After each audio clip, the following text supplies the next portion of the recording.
Hello everyone. So today we are going to discuss about the uniform and non-uniform motion. So for that we have taken a tabular column. Here the time is given. This given in equal intervals of time, and two objects were taken. Both the object distance were noted. So for the first object A, the distance traveled is noted, and the second object B, distance traveled is noted. So the time interval here is about 15 minutes. So, and they all have the equal intervals of time. So the 15 minutes time interval, we are going to see the difference between object A and object B's distance. So for the object A, the distance covered in equal intervals, that is 10 meter. So equal distance in equal intervals of time. So for the time interval 15 minutes, which means equal intervals of time. So this is what we call as uniform motion. Now for the object B, the same time interval is taken, but the distance covered is not even. That means not equal. So no equal distance covered in equal intervals of time, which means it is a non-uniform motion.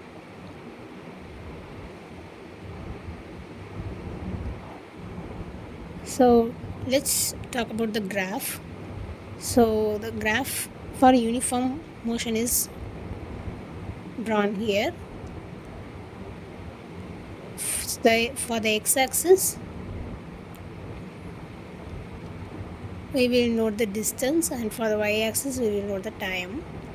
Now let's mark the time and distance. So for the distance of the object A, there is 10, 20, 30, 40, and the time interval is also marked.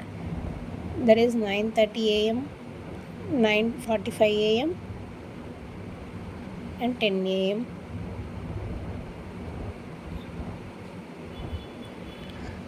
Now if we draw the graph, so for 9:30 a.m.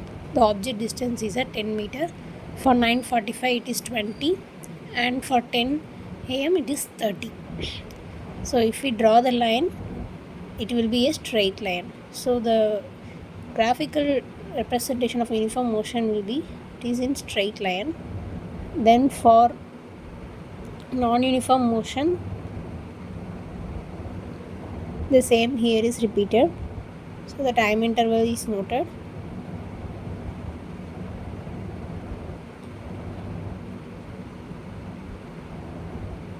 And then the distance traveled is noted. Let's mark it as 10, 20, 30, 40, but this is not the distance traveled by the object B. It's distance varying, that is 12 meter for 9:30 a.m. and 19 meter for 9:45 a.m. and 23 meter for 10 a.m. So if we mark all these points and connect them, the graph will not be a straight line like uniform motion. So this is a graphical representation of non-uniform motion. That's all for today. Thank you.